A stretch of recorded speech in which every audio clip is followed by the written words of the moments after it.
I've just made these delicious patties with sweet potato and see they're jam-packed full of so much goodness.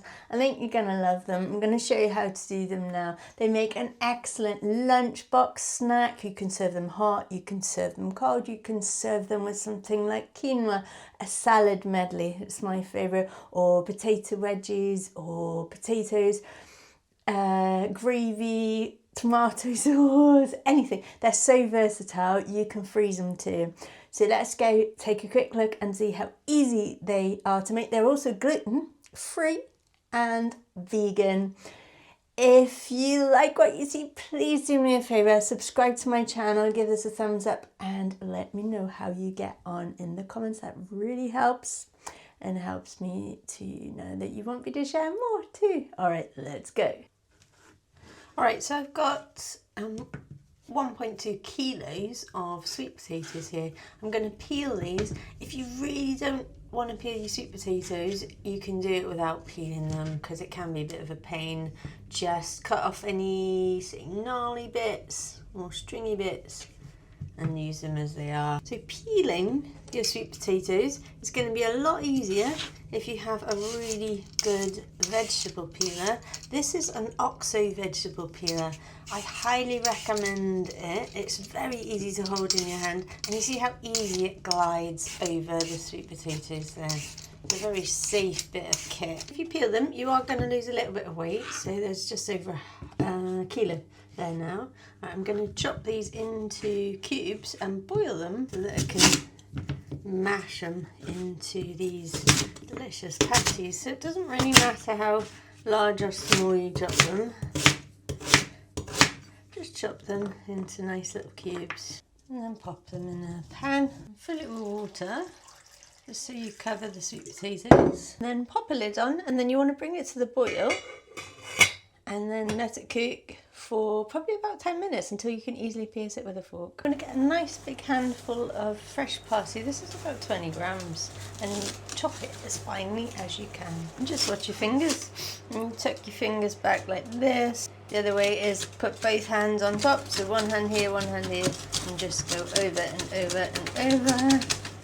There you go, so you've got lots of fine pieces. It doesn't matter if there's some bigger bits in there as well. And I'm going to get sunflower seeds and pumpkin seeds and I'm going to grind them down in a NutriBullet.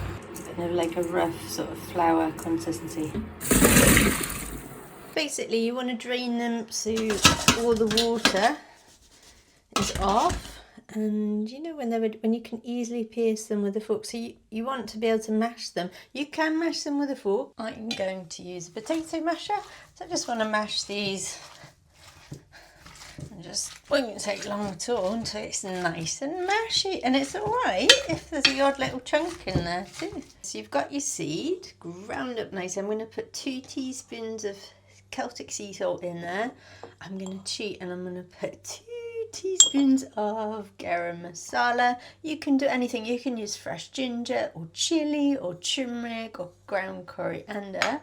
And also I'm going to put garlic. Now ideally I'd put 2 cloves of crushed garlic in, but I've run out, so I'm going to use this lazy chopped garlic that I've got instead, and I'm just going to put a couple of teaspoons of that. But if you've got fresh garlic, obviously use that. I don't know why I've run out. And then put your dried parsley, sorry, not dried parsley, your freshly chopped parsley. Mix it in a little bit. I'm going to get all your sweet potato in and then mix it all together. So you can do it with a spoon, or you can get your hands in. You just want to mix it until everything is evenly combined. And this is where you want to make sure when you strain those sweet potatoes that you get all the water off, because you don't want any extra water in.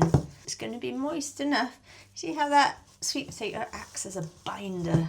And you might find it easier to do with your hands. If you do, I like to play with my food actually, so I do like to get my hands in, mix it in, makes it real good. And then the next bit, you're going to get some sesame seeds. If you haven't got sesame seeds, just grind some other seeds or nuts up and use them instead. You can use roughly ground seeds or nuts in place of these as well. And you can get a few on a plate there. So what you want to do is you want to grab you want to decide how big you want them. I'm just going to get like a spoonful. Dip it in your sesame seeds. The sesame seeds are going to coat it, and it is a squidgy mixture, so just bear that in mind. Nice and evenly coated, and that will stop them sticking to your hands. It will stop them sticking to whatever you bake them on or whatever you grill or broil them on as well. So you just want to make a nice round patty like that, and then pop it on your plate. There we go, so I've got about 25 out of there. So remember, I'm making these to batch make. Just adjust the quantity if you don't want as many. And I'm going to freeze some of these. I'm going to separate them with parchment or baking paper, and they cook from frozen, or you can defrost them, or we're going to cook some straight away and see how they taste. So you can cook these in different ways. I'm going to cook them under the grill, or broiler as you call it in the USA, and it probably needs about 8 minutes on each side on a medium to high heat. You can also cook them in the air fryer, you can cook them in the oven. I would put them on a layer of parchment paper if you do that. You see when they start tanning on the top, then you just turn them over.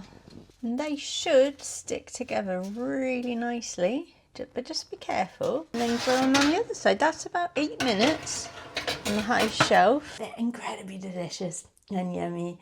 I hope that you enjoy these as much as we do here. Let me know how you get on, and remember to click like and subscribe, and I look forward to seeing you in the next video.